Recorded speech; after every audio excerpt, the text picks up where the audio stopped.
여러분, 전사님이 옛날에도 한번 이런 질문을 한 적이 있는데, 누군가를 간절히 찾아본 기억이 있는 사람. 이제 대답은 안 하더라도 한번 속으로 생각했으면 좋겠어요. 누군가를 간절히 내가 찾아본 기억이 있는지. 누군가를. 예슬이 예은이도 잘 보고 있지, 형모도 영상으로 들어왔는지 모르겠지만, 누군가를 간절히 찾아본 기억이 있는 사람. 전사님도 말씀을 준비하면서 생각을 해봤더니, 지금은 잘 모르겠지만 어렸을 때 부모님을 되게 많이 찾았던 것 같아요. 다들 그렇잖아요. 갓난 아기일 때는 그 부모님을 많이 찾잖아요. 그래서 근데 사실 성장하면서 부모님을 많이 못 찾게 되는 것 같아요.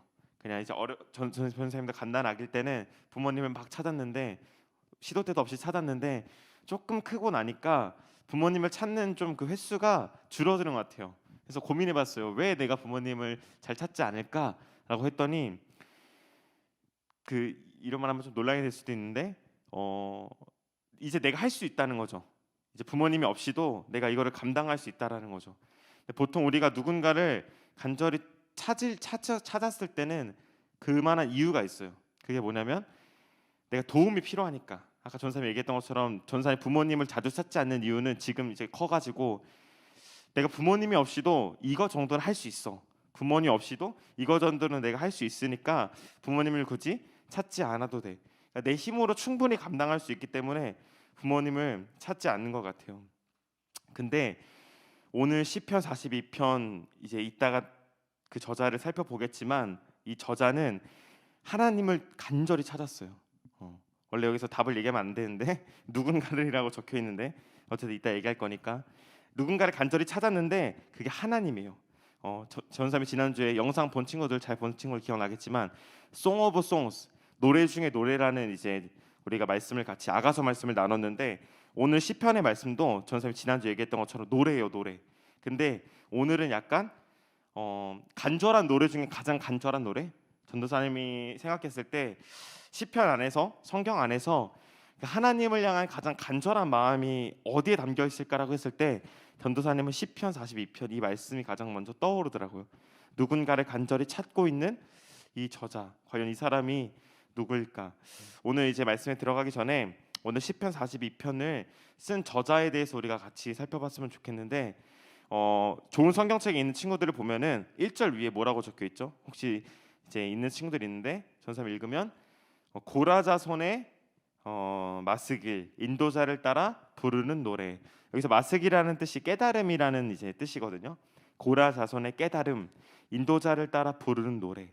네, 우리가 여기서 고라자손이라는 사람이 누구냐면은, 우리 사진 한번 보여주시겠어요? 왼쪽에 보이는 사람이 고라자손이라는 이제 사람이고, 이제 오른쪽에 있는 사람이 다윗인데, 전 사람 이 두 개를 왜 같이 보여줬냐면은, 오늘 시편 42편 위에 좋은 성경책이 있는 친구들은 고라자손의 마스길, 고라자손의 깨달음. 고라자손이 뭘 깨달았나 보다. 근데 사실 고라자손은 어떤 사람이냐면요, 쉽게 말하면 지금으로 따지면은 성가대 지휘자예요. 찬양대 인도자. 이제 우리 찬원 선생님도 찬양을 인도하셨지만 똑같은 거예요. 고라자손도 그 당시에 찬양대 인도자를 했던 사람이 고라자손이에요. 근데 전사님이 왜 다윗을 같이 보내줬냐면은, 많은 사람들이 오늘 시편 42편을 볼 때 다윗이 썼다라고도 얘기를 해요. 다윗이 써도 무방하다. 무슨 말이냐면, 고라자손이라는 찬양대 인도자를 세운 사람이 다윗이라는 사람이거든요. 그러니까 다윗이라는 사람이 이 고라자손이라는 사람을 찬양대 인도자로 세워요. 그랬는데 왜 다윗의 시편일 수 있냐면은, 이 시편은 고라자손이라는 찬양대 인도자가 옆에 있는 다윗, 옆에서 같이 이제 생활을 했을 거 아니에요. 그 다윗이라는 사람을 보면서, 저 사람의 삶이 이랬겠구나, 저 사람의 삶이 저렇게 힘들었겠구나, 저 사람의 삶이 저렇게 기뻤겠구나라고 해서 고라자손이 대신해서 다윗의 삶을 바라보면서 썼던 글이라고 해서 이 시편 42편을 다윗의 시라고도 불러요. 근데 사실 저자가 누구인지는 중요하지 않고, 중요한 것은 우리가 말씀을 읽었던 것처럼 지금 저자는 고라자손이든 아니면 다윗이든 그 어떤 제3의 인물이든, 중요한 것은 너무나도 저자는 지금 아픈 시간을 보내고 있다라는 거예요. 너무나도 지금 괴로운 시간을 지나고 있어요.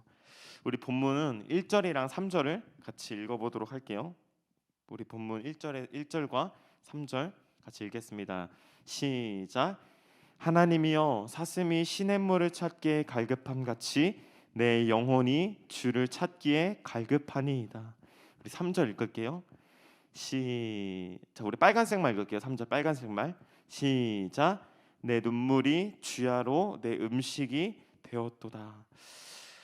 지금 시편의 기자가 얼마나 자기네 삶이 힘들고 얼마나 괴로웠냐면 하루 세 끼 밥을 먹는데 그 밥을 먹을 때마다 내 눈물이 내 앞을 가려서 마치 내가 눈물이 주야로 내 음식이 되었다라고까지 표현해요.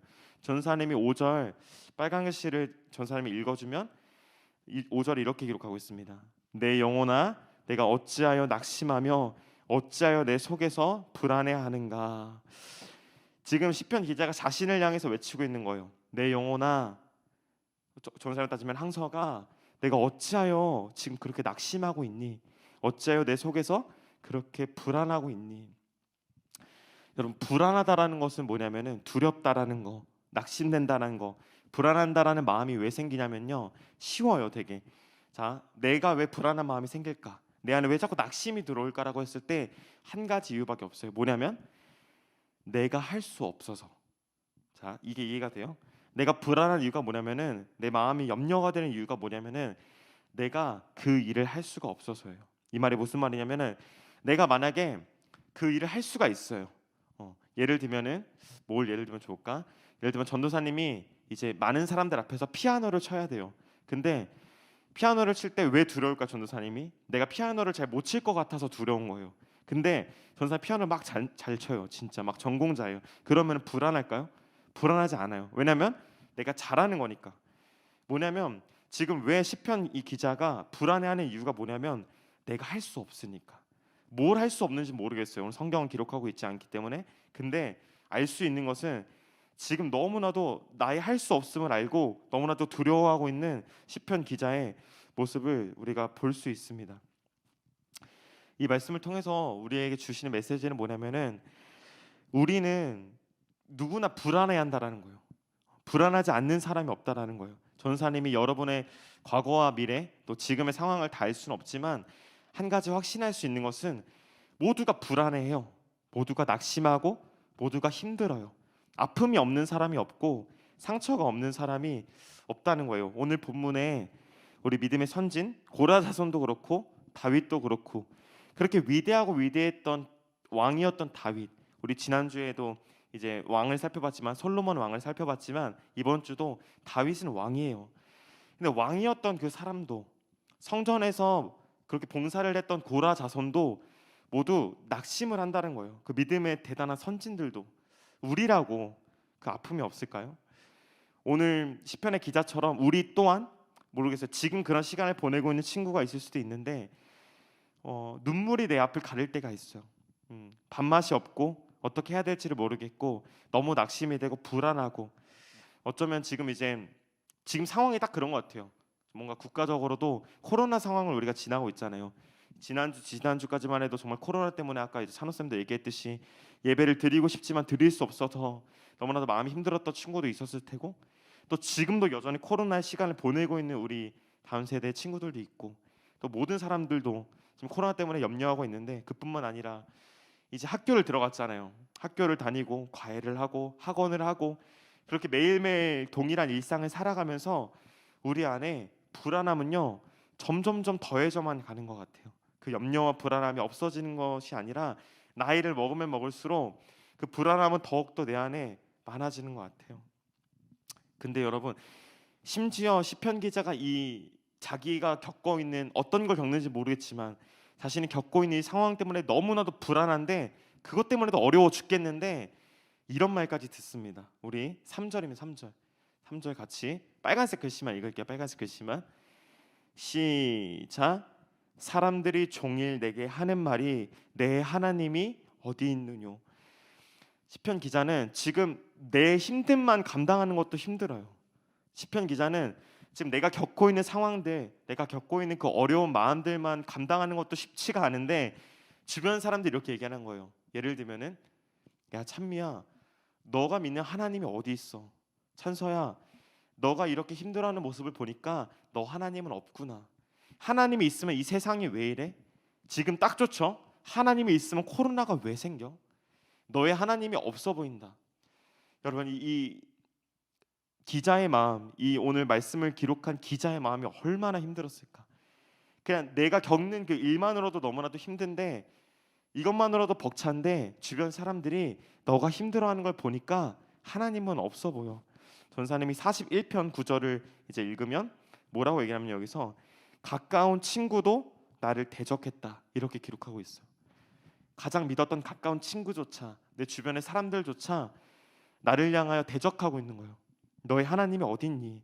아무도 나의 힘듦을 알아주지 않습니다. 근데 이와 같을 때 너무나도 낙심이 되고 어떻게 감당할 수 없을 때 누군가가 이 시편 기자를 찾아옵니다. 그리고 이 시편 기자는 그 사람을 찾습니다. 여러분 다 아는 것처럼 마치 시편 기자가 어린 아이가 전사님 어렸을 때 갓난 아기일 때 부모님을 간절히 찾았던 것처럼, 왜죠? 아무것도 할 수 없으니까 부모님을 간절히 찾았던 것처럼 이 오늘의 시편 기자도 마치 어린 아이가 부모님을 간절히 찾듯이, 도움이 필요하듯이 누군가를 간절히 찾고 있습니다. 우리 같이 1절과 2절을 한 번 더 읽도록 할게요. 1절과 2절입니다. 1절과 2절 시작. 하나님이여 사슴이 시냇물을 찾기에 갈급함 같이 내 영혼이 주를 찾기에 갈급하니이다. 내 영혼이 하나님 곧 살아계시는 하나님을 갈망하나니 내가 어느 때까지 나아가서 하나님의 얼굴을 배울까. 시편 기자는 마치 그 사슴이 시냇물을 찾기에 갈급하듯이, 헐떡이듯이 주님을 찾기에 갈급하다고 해요. 근데 여기서 중요한 단어가 뭐냐면은 우리 2절에 살아계시는 하나님이라는 단어예요. 우리가 주목해 보고 싶은 단어는 살아계신 하나님. 시편 기자가 왜 굳이 살아계신 하나님을 갈망했을까? 뭐냐면요, 여기서 말하는 시편 기자의 마음은 뭐냐면 하나님은요 죽어 있는 하나님이 아니라는 거예요. 더 깊게 들어가면은 하나님은 살아계시죠. 살아계세요. 근데 나의 하나님이 여전히 내 삶 가운데 일하시고 계시다라는 거예요. 내 하나님이 여전히 내 삶 가운데 살아계시다라는 거예요. 지금 시편 기자가 이걸 고백하고 있는 거예요. 그냥 단순히 존재하시는 하나님, 뭐 하나님이란 분이 있겠지가 아니라, 하나님 제가 지금 너무나도 어렵고 너무나도 힘든 시간을 보내고 있는데 이 상황 가운데 하나님은 살아계세요. 살아계시다는 뭐냐면은 소생한다. 소생한다라는 말은 뭐냐면 숨쉰다. 여러분 숨 쉬잖아요. 숨 쉰다라는 말은 무슨 말이에요? 살아있다라는 거군요. 전사님도 이 앞에 서서 숨 쉬고 있어요. 무슨 말이죠? 전도사님이 살아있어요. 지금 시편 기자는 뭘 고백하냐면 살아계신 하나님, 뭐죠? 여전히 내 삶 가운데 숨을 쉬고 계시는 하나님을 찾고 있는 거예요. 하나님 죽지 않았다라는 거예요. 마치 우리가 너무나도 힘들고 어려울 때, 전사님이 갓난 아기일 때 엄마, 아빠, 부모님을 이렇게 찾는 것처럼 지금 시편 기자가 그걸 말하고 있는 거예요. 살아계신 하나님, 내 옆에 계신 하나님. 어쩌면은 지금 어려운 시기를 보내고 있는, 아니 어쩌면 앞으로 어려운 시간을 만나게 될 수도 있어요. 전사님 저는 지금 아픔의 시간이 없는데요. 저는 지금 너무나도 평탄해요. 근데 어떠한 방식이든 어려운 일이 우리 가운데 찾아올 수도 있어요. 전도사님에게도. 그때 우리가 찾아야 될 하나님이 어떤 하나님이냐면 바로 오늘의 말씀처럼 이 살아계신 하나님입니다. 살아계신 하나님. 하나님, 살아계신 하나님께서 저를 도와주세요. 저를 인도해 주세요. 오늘 시편 기자가 5절에서 하나님께 소망을 두래요. 아까 전에 말했던 것처럼 낙심하는 이유는 아무런 내 안에 소망이 없기 때문에, 아무런 내 안에 능력이 없기 때문에. 내가 할 수 있으면 하나님이 안 찾죠. 전사님 피아노 잘 치면은 굳이 불안해하지 않죠. 근데 불안하고 낙심하는 이유는 내가 할 수 없다라는 거예요. 그때 비로소 하나님을 찾고 있다는 겁니다. 전사님이 시편 23편 다윗의 시를 같이 읽겠습니다. 전사님이 읽을 텐데 이 시편 23편은 우리가 오늘 읽은 거는 42편인데 시편 23편은 다윗의 시예요. 오늘 본문처럼 어려운 상황을 겪고 있는, 그 상황을 지나고 있는 다윗의 고백입니다. 전사님 한번 읽어볼게요. 여호와는 나의 목자시니 내게 부족함이 없으리로다. 그가 나를 푸른 풀밭에 누이시며 쉴만한 물가로 인도하시는 도다. 내 영혼을 소생시키시고 자기 이름을 위하여 의의 길로 인도하시는도다. 내가 사망의 음침한 골짜기로 다닐지라도 해를 두려워하지 않을 것은 주께서 나와 함께 하심이라. 주의 지팡이와 막대기가 나를 안위하시나이다. 우리 3절에 보여주시면 3절에 뭐라고 기록되어 있냐면요, 내 영혼을 소생시키시고, 이 말은 뭐냐면 아까 전에 말했던 것처럼 내 영혼을 다시 한번 살리신대요. 내 마음을 다시 한번 숨쉬시게 하신대요. 여러분, 전도사님의 오늘 말씀의 제목이 뭐냐면요, 회복의 공식입니다. 회복의 공식. 왜 이렇게 잡았냐면, 우리 수학 공식도 있잖아요. 우리 수학을 이제 배우고 있는데, 수학 공식이라는 게 뭐죠? 이제 배운 그 공식을 가지고 그 문제에 딱 대입을 해보면 딱딱딱 풀리는 거를 수학 공식이라고 하잖아요. 똑같아요. 회복의 공식. 전사님 말했던, 우리가 신앙생활을 하면서 어려운 상황 가운데, 우리가 낭망되는 상황 가운데 너무 불안해요. 오늘 하루가 너무나도 힘겹고 때로는 겁나고 때로는 두려운 상황 가운데 회복의 공식이 뭐냐면은 전사님 말했던 것처럼 살아계시는, 숨쉬시는 그 하나님을 간절히 찾는 겁니다. 부르면 돼요. 어려울 것도 없고 또 복잡할 것도 없어요. 여러분들이 너무 힘들 때, 지금 혹시 힘들다면, 지금 혹시 어렵다면 그 하나님을 찾으면 돼요. 살아계신 하나님, 저가 너무 힘듭니다. 제가 너무 지금 어렵습니다. 제가 지금 상황이 너무 어렵습니다. 하나님, 저 좀 도와주세요. 저 좀 도와주세요. 제가 지금 너무나도 힘이 듭니다. 우리 같이 좀 말씀을 마무리했으면 좋겠는데, 시편 기자는요, 참 아픈 시간을 보내요. 이유 모를 아픔, 주변 사람들의 반응들, 그 누구에게도 기댈 곳이 없을 때 그는요, 그 살아계신 하나님을 찾았습니다. 그 시편, 그러면 시편 기자가 찾았던 그 하나님은 어떤 하나님이었을까요? 1절에서처럼 목마른 사슴이 그 시냇물을 찾게 갈급함 같이. 여러분, 사슴이요, 사막의 길을 걸어가잖아요. 근데 오늘 말씀처럼 사슴이 시냇물을 찾기에 갈급하대요. 뭐죠? 사슴에게 있어서, 지금 사막에 있는 사슴에게 가장 필요한 것은 물이었어요. 물. 지금 다윗은, 시편 기자는 그걸 고백하고 있는 거예요.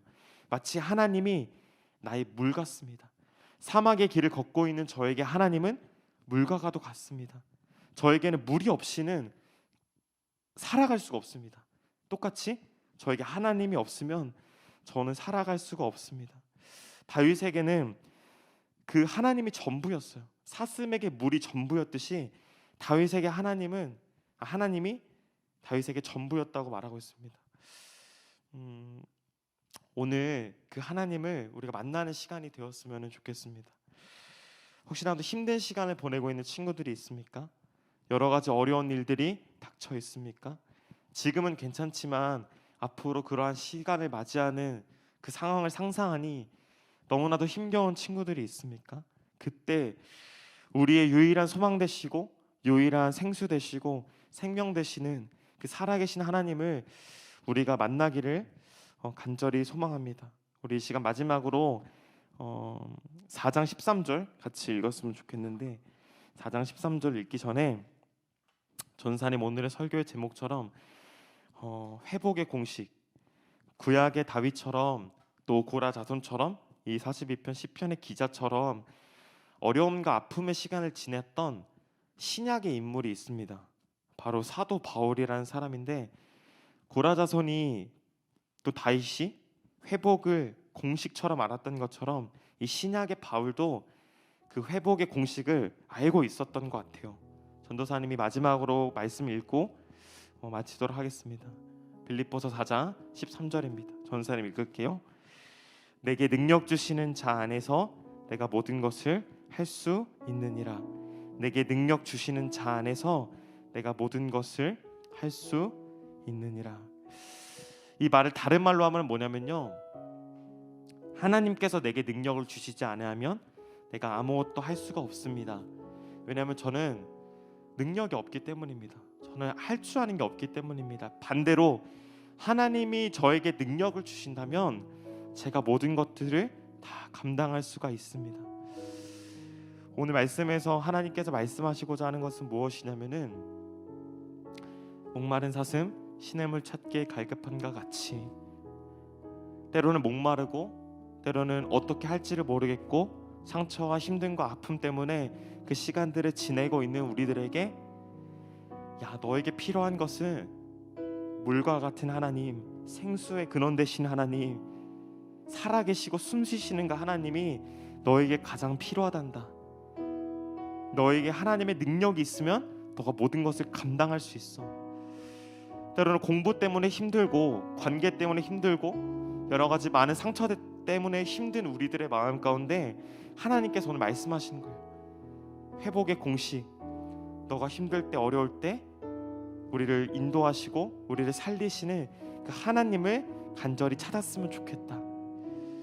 생수 되시는 생명 되시는 그 하나님을 우리가 간절히 고백했으면 좋겠다. 우리 이 시간 찬양하실 때 하나님은 너를 만드신 분, 그의 생각이라는 찬양인데 전사님 이 찬양을 왜 같이 고백하기를 원했냐면 이 하나님을 너를 만드신 분이라는 그 찬양 가사 안에는 하나님의 속성들이 하나님이 우리를 향해 어떤 마음을 가지고 계신지 그래 우리가 의지해야 될 그 하나님은 어떤 분일까? 살아 숨쉬시는 하나님, 살아계시는 하나님, 물이 되어주시고 생명이 되어주시는 하나님은 과연 어떠한 분일까? 우리가 그 어떤 하나님을 의지해야 될지 우리 찬양을 기억하면서 같이 고백했으면 좋겠습니다.